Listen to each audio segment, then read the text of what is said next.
Dans la vidéo d'aujourd'hui, on va faire un point général de marché. On va commencer par aller faire un tour du côté des événements des prochains jours, du côté macro. On va aller voir ensemble quels sont les points importants à garder en tête parce que globalement, si du côté graphique, on voit que les cryptos nous impriment des plus bas qui sont plus hauts que le précédent, il faudra être vraiment présent pour acheter ces points bas en vue de la continuation de tendance haussière qu'on a vu se mettre en place depuis les bottoms des dernières semaines. Avant d'aller plus loin, comme d'habitude, n'oubliez pas de vous abonner à la chaîne si vous voulez voir plus de contenu comme celui-ci. Et bien évidemment, je vous engage à laisser un petit like sur la vidéo et de commenter si vous voulez nous laisser votre avis. On sera très heureux d'échanger avec vous. Donc on commence par le côté macro. Demain soir, on va avoir du coup la décision de la Fed sur les taux d'intérêt. Et après à 20h30, on aura la conférence de presse de FOMC par ce cher monsieur Powell. Donc là, ce qu'il y a à comprendre du côté macro, c'est que globalement, depuis les dernières semaines, les marchés ont plutôt repris un biais haussier. On a l'inflation qui continue de reculer, on a la croissance qui a un petit peu ralenti, et on a un marché de l'emploi qui globalement s'effrite un petit peu, mais sans vraiment s'effondrer. Donc là, tous les voyants classiques pourraient nous faire présager d'une future baisse de taux rapidement, mais malheureusement, vous savez que toute l'incertitude qui a été mise autour de la guerre commerciale à cause des tarifs de Trump, ça nous laisse un petit peu, si vous voulez, dans l'entre-deux. En effet, les derniers chiffres sont quand même assez contrastés, notamment au niveau du PIB qui est revenu en négatif alors que ça faisait déjà plusieurs années qu'il était resté en positif. Je crois que la dernière fois qu'il avait été en négatif, c'était aux alentours de 2022. Du côté de l'indice PCE, donc qui est vraiment l'indice de l'inflation, en mensuel, on est à 0 et en annuel, on est à 2,6 alors qu'en précédent, on était à 3%.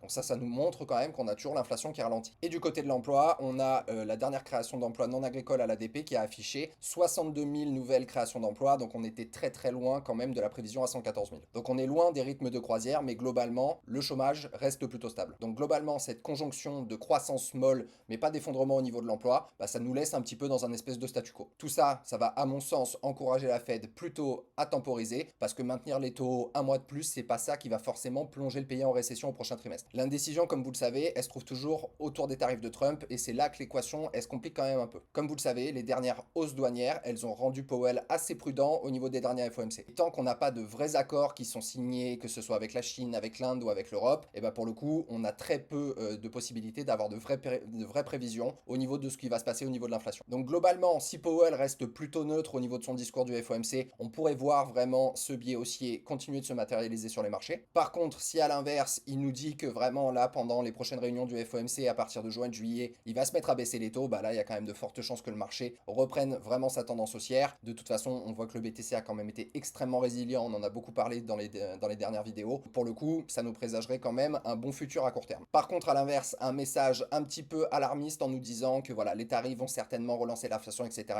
Là, ça pourrait nous amener potentiellement à revoir un dip sur les marchés, particulièrement sur les marchés actions, notamment au niveau du Nasdaq. D'ailleurs, du côté du Nasdaq, on a imprimé un joli rebond, mais là, on trouve vraiment résistance de toute façon au niveau des 20 000 points. Et même chose globalement au niveau du S&P 500, on est revenu aussi sur cette zone de résistance ici au niveau des 5600. Donc globalement, je pense que vraiment, voilà, la politique, la décision de politique monétaire au niveau de la Fed va nous donner le prochain biais directionnel sur les marchés actions US. Du côté de l'inflation, comme je vous le disais, on est toujours sur les plus bas au niveau de Truflation. Donc au niveau du calendrier de probabilité de baisse des taux de la Fed, vous voyez, on est revenu en dessous de 5%, donc il y a vraiment très peu de chances qu'ils baissent les taux demain. Au niveau de juin, on était resté un moment à 60%, on est redescendu en dessous de 30%, donc là, a priori, on n'aura toujours pas de baisse de taux au prochain FOMC. Par contre, au niveau de juillet, là, on est au-dessus de 57%, il y a quand même de fortes probabilités qu'ils se mettent à reprendre le pivot à ce moment-là, et le marché continue toujours de nous pricer entre 3 et 4 baisses de taux sur l'année 2025. Donc globalement, on va aborder ce FOMC avec une économie qui ralentit, un marché de l'emploi qui stagne mais qui vraiment ne décroche pas, une inflation qui continue de descendre tranquillement, mais avec toujours cette incertitude au niveau de la guerre commerciale des tarifs de Trump. Donc particulièrement côté crypto, je vous rappelle que là, c'est toujours pas le moment de FOMO, vraiment prudence, gardez bien du stablecoin parce qu'en fonction de ce qui va se passer dans les prochains jours, on pourrait voir un petit retracement de marché sur les cryptos qui sera important du coup d'acheter en vue d'une continuation de tendance haussière. Donc globalement côté crypto, on imprime très fort avec le club ces dernières semaines, on est hyper content, que ce soit du côté de Pengu, de Fwog, de Popcat, de AI16Z ou encore de YayaXBT. D'ailleurs, si vous avez besoin qu'on vous accompagne en crypto, vous trouverez le premier lien dans la description pour rejoindre le Mare Club. Et je vous rappelle qu'à l'intérieur du club, vous profitez d'un accompagnement personnalisé pour vous aider à construire la meilleure stratégie possible en fonction de votre profil investisseur. Vous avez à disposition des portefeuilles crypto avec des points d'entrée, des points de sortie et des pourcentages d'allocation. Vous avez des alphas de trading, donc des signaux plus court terme pour aller surperformer le marché. Et vous avez en plus de ça nos algos sur BTC, Ethereum et Solana pour aller vous générer des rendements passifs. Et bien évidemment, vous avez un accès à Q42 qui va vous donner un accès anticipé en avant-première sur un ensemble de nouveaux projets crypto avant leur sortie pour aller générer vraiment de très gros rendements grâce au VC. Donc sans plus tarder maintenant, on va se faire un petit tour du côté des graphes. Donc déjà du côté du Fear and Greed, donc qui représente un petit peu comme vous le savez le sentiment de marché général. On a été très longtemps longtemps dans une zone de peur, voire d'extrême peur, au niveau des bottoms, on en est sorti, là on est revenu dans la neutralité, et pour le coup voilà, on est encore très loin des niveaux d'extrême cupidité, donc là c'est vraiment plutôt des moments de venir réaccumuler. Je vous rappelle que c'est très important d'être contrariant, de penser à l'inverse de la majorité, de venir accumuler dans les phases de peur, et de revendre dans les phases d'euphorie. Donc on se retrouve du côté de BTC en daily, donc voilà, qui nous avait vraiment cassé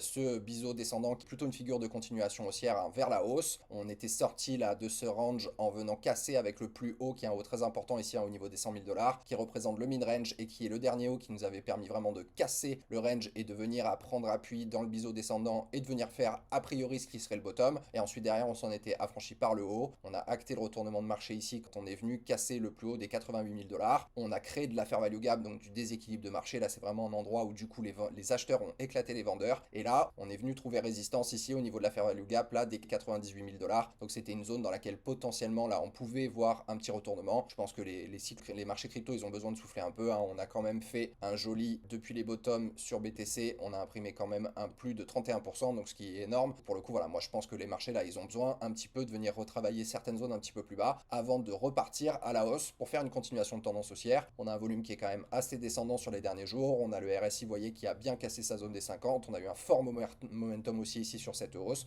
Par contre on a eu une stabilisation et là il semble qu'on retourne un petit peu vers la ligne des 50, donc je pense que les marchés ont besoin quand même de respirer un petit peu. Donc là les points importants à garder en tête sur BTC, donc si vous vous tirez un petit fibo du bottom jusqu'au top, bah voyez on a toujours ces 0,382 qui nous donnent quand même pas mal de convergence parce que ça permettrait au cours de revenir travailler ici cette zone de déséquilibre de marché. Ça reviendrait faire aussi un retest de la ligne de coup qu'on a cassé sur ce W là quand on est venu breaker très fort et du coup réactiver la tendance haussière. Il y a les 0,382 qui seraient à mon sens potentiellement un bon point de rachat pour ceux qui ont pris un petit peu de profit ici. Moi j'ai pris quelques pourcentages de profit sur mes BTC, j'ai des ordres qui sont placés. Et moi globalement j'ai des ordres ici sur les 0,382, j'ai des ordres sur les 0,5 ici aussi au niveau des 86 000 et après zone de rechargement de short ici entre les 0,618 et les 0,786. Donc ce qui est important toujours pareil, c'est de garder une structure haussière macro, donc venir faire des hauts de plus en plus hauts et des bas de plus en plus hauts avant de reprendre la direction du nord et de réimprimer de nouveaux plus hauts. Sachant qu'en plus de ça, si on va faire un tour du côté de la heatmap, donc des liquidations, on a quand même beaucoup nettoyé au nord. Bon, il reste bien évidemment quelques ordres ici à venir liquider, mais là globalement le gros des liquidations se trouve au sud. On a quand même un gros cluster ici au niveau des 83 000 $. Si jamais on va refaire un tour du côté graphique, les 83 000 $, vous voyez, ça reviendrait en zone de rechargement de short. Donc là, on aurait bien nettoyé avant de repartir pour continuer, voilà, encore une fois, cette tendance haussière un petit peu plus moyen terme. Du côté de la dominance du Bitcoin, donc qui je vous rappelle représente la part totale du BTC sur le marché crypto, on est encore en train d'essayer de casser cette figure en biseau ascendant, donc plutôt une figure d'essoufflement pour un retournement baissier. On continue de le casser vers le haut, on a vraiment le BTC qui continue de nous montrer sa résilience énorme. D'ailleurs, on va aller faire un tour tout de suite du côté des ETF. Donc cette force relative au reste du marché crypto sur Bitcoin, elle nous vient aussi bien évidemment de la pression acheteuse qu'on a du côté des institutionnels. On a eu des inflows absolument énormes de pratiquement 1 milliard de dollars pendant 2 jours la semaine dernière. On a réimprimé hier un petit 450 millions de dollars. On a fait pratiquement 700 millions de dollars avant-hier. Pour le coup, voilà, toujours le FOMO institutionnel qui continue de monter et ça prouve encore une fois la robustesse et l'attrait qu'ont les institutionnels et la finance mondiale traditionnelle autour de Bitcoin de par ses caractéristiques internes qui en font, comme vous le savez, l'or numérique. Et du côté de la M2, on est content, ça continue de monter et on continue de voir vraiment cette vraie corrélation se mettre en place avec BTC. Je vous rappelle que la M2 c'est l'agrégat de toutes les supplies monétaires mondiales, donc que ce soit du côté des États-Unis, du Japon, de la Chine, de l'Europe, etc., etc. Donc on voit une explosion de la liquidité mondiale et on voit une vraie corrélation entre cette M2 globale et le cours du Bitcoin. Donc si jamais ce modèle continue de s'avérer vrai, bah on va voir le BTC continuer sa tendance haussière, ce qui est bien évidemment n'est pas pour nous déplaire. Du côté d'ETH, un petit peu plus long terme, donc comme vous le saviez, on avait cassé là cette grosse trendline rouge là qui représentait quand même un énorme support depuis des années. On est venu le casser, prendre appui sur le support ici des 1400 $. On a eu un joli rebond, on est venu s'affranchir de la trendline baissière qu'on tenait depuis les plus hauts au niveau de décembre 2024. Donc là, à voir, bien évidemment, tout ça reste à corréler avec ce que fera Bitcoin. Si jamais on vient un petit peu plus du côté du daily, pour acter un vrai retournement de marché sur Ether, il faudrait revenir dépasser ici le plus haut des 2000 $ globalement. Donc là, a priori, comme Bitcoin commence à mettre en place un momentum aussi, on voit que sur Ethereum c'est pareil, là on commence à dessiner des M alors que nous, on aimerait plutôt voir se dessiner des W. On a laissé une petite zone de déséquilibre de marché ici qui pourra potentiellement revenir travailler. Pour l'instant, on remaintient cette grosse trendline de long terme, mais bon, a priori, voilà, si Bitcoin décide de retracer un petit peu plus ces prochains jours, Ethereum, il y a de fortes chances, ira retravailler au moins dans un premier temps cette zone de fair value gap, voire ira plus bas. Si jamais vous êtes swing trader et que vous avez pris un petit peu de profit ici, la bonne zone, voilà, vous avez de la convergence sur les 0,382 ici avec cette zone de fair value gap pour potentiellement une continuation de tendance haussière, notamment si on a des bonnes nouvelles au niveau du FOMC. Sinon, on retourne du côté des 0,5 ou alors zone de rechargement rechargement de short. Ici, il y a une belle zone de liquidité quand même, hein. On n'est pas venu trop chasser la liquidité de tous les gens qui s'étaient placés en long ici, donc il doit y avoir pas mal de stops ici. Donc je pense que on pourrait revenir en zone de rechargement de short. On reviendrait tester cette zone support ici globalement au niveau des 1500 $ avant de reprendre une tendance haussière un petit peu plus long terme. Du côté de ETH contre Bitcoin,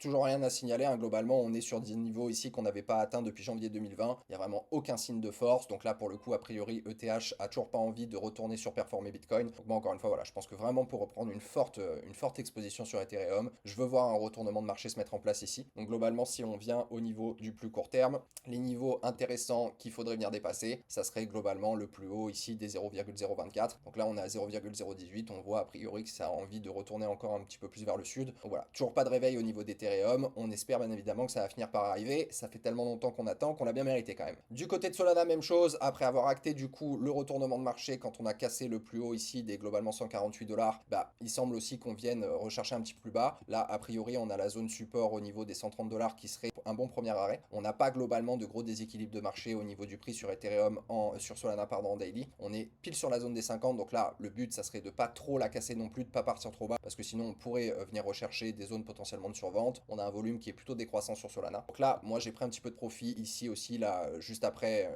là on avait fait ce petit rebond et quand j'ai vu que globalement on venait imprimer un haut de plus en plus bas, j'ai vendu un petit peu de mes Solana, je suis revenu placer des ordres à l'achat un petit peu plus bas. Donc moi mes ordres sont placés sur 0,382 ici au niveau globalement des 130 $ qui viendrait nous faire éviter cette zone support. J'ai un petit peu d'ordre sur les 0,5 à 125 et j'ai un bon paquet d'ordres ici qui attendent d'être exécutés au niveau de la zone de rechargement de longue parce que je pense qu'on va venir réimprimer, on espère bien évidemment un bas qui serait plus haut que le précédent, permettrait encore une fois de maintenir cette tendance haussière long terme et de reprendre ensuite la direction du sud. Donc si on va visiter cette zone, je vais mettre une énorme cartouche sur Solana et je pense qu'après les prochains points potentiels de vente déjà ça sera peut-être au niveau de la zone de résistance des 180 $. Du côté de Suisse ça retrace pas mal, donc après Suisse ça a été vraiment un des gros performeurs, hein, si on prend depuis le bottom jusqu'au top, il nous a quand même imprimé un 127%. Donc moi j'ai pris un petit peu de profit dans cette zone aussi, je me suis débarrassé à peu près de 20% de ma position et je suis revenu mettre des ordres d'achat en limite. Donc là on est en train de retravailler cette zone de déséquilibre de marché ici globalement au niveau des 3,20 $. Moi je pense que ça peut casser et venir visiter un petit plus bas. Donc déjà on a le retest de la ligne de coût, il y a du déséquilibre de marché ici aussi au niveau globalement des 2,80 $. Et après il y a cette grosse zone ici qui nous apporte aussi de la convergence parce que c'est une zone support au niveau des 2 $.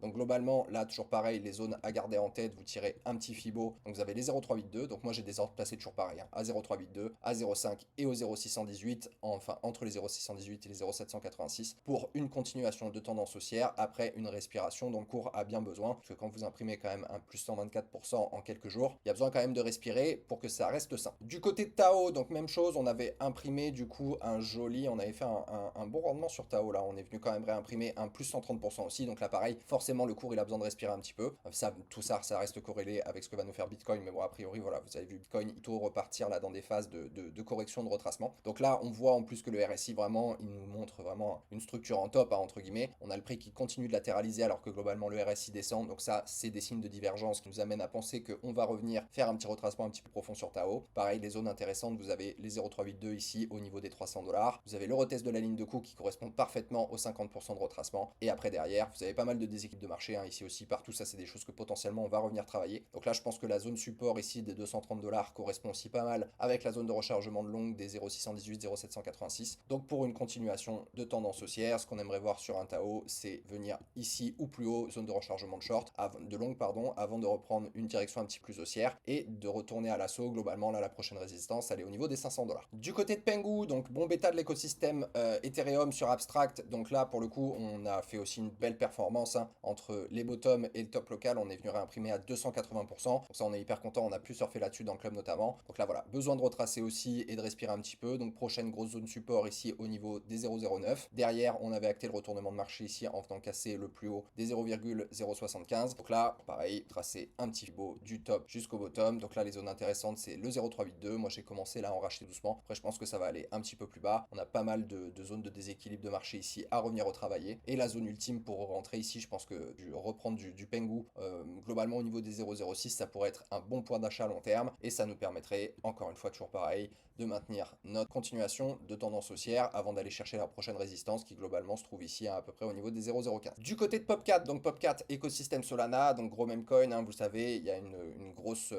cabale entre guillemets autour de Popcat. Vous avez une vraie traction de marché, il y a une grosse communauté, il y a des métriques qui sont hyper intéressantes d'un point de vue des data, des holders, etc., le mindshare, les impressions sur Twitter, ce genre de choses. Donc on est quand même assez bullish sur POP4. C'est un alpha dans le club aussi qui nous a permis quand même de pas mal surperformer les dernières semaines. Donc globalement, on a imprimé un 280% depuis le bottom. Donc là, il y a aussi de fortes chances qu'on ait besoin de respirer. Il y a pas mal de petites zones de déséquilibre de marché, comme vous pouvez le voir, je les ai notées en jaune, même si j'aurais pu en rajouter une ici aussi. Mais globalement, moi je pense que voilà, au niveau des 0,382, on commence à être sur un bon point d'entrée. Moi je préférais retourner au-dessous de 0,3. Donc je pense que la première zone d'achat sympa, elle est au niveau des 0,3 pardon, sur les 0,5 de Fibo. Et potentiellement, la zone de convergence avec la zone de rechargement de longue correspondrait aussi à cette zone support globalement au niveau des 0,22, parce que ça serait une excellente zone d'achat. Si jamais on travaille le fair value gap ici globalement aussi, ça sera un endroit où je viendrai réaccumuler tranquillement du POP 4, mais globalement l'objectif toujours pareil, revenir respirer un petit peu, marquer un haut plus haut que le précédent pour maintenir justement cette tendance haussière et jouer la continuation. Du côté de Bonk, donc toujours écosystème Solana, pareil, on est venu se réimprimer depuis les bottoms globalement un joli 148%. Donc là pareil, on a besoin de respirer un peu, on avait acté le retournement de marché quand on était venu casser les 0,4015. Là globalement les points intéressants à garder en tête, c'est toujours pareil, vos 0,382 qui ont été cassés. Donc la prochaine arrêt a priori c'est certainement les 0,5, donc les 0,4015. Derrière, il y a du déséquilibre de marché, il y a de la confluence ici avec la zone de rechargement de longue. Moi je pense qu'ici là entre les 0,00013 et les 0,00011, c'est une bonne zone d'accumulation long terme pour venir aussi toujours pareil faire une continuation de tendance haussière, et derrière la prochaine grosse zone de résistance si jamais on vient faire un nouveau plus haut, elle se trouve globalement au niveau des 0,4026. Du côté de notre ami le FOG, donc aussi écosystème Solana, donc pareil on avait joué un joli rebond qu'on a joué en alpha dans le club, donc déjà là on a pu faire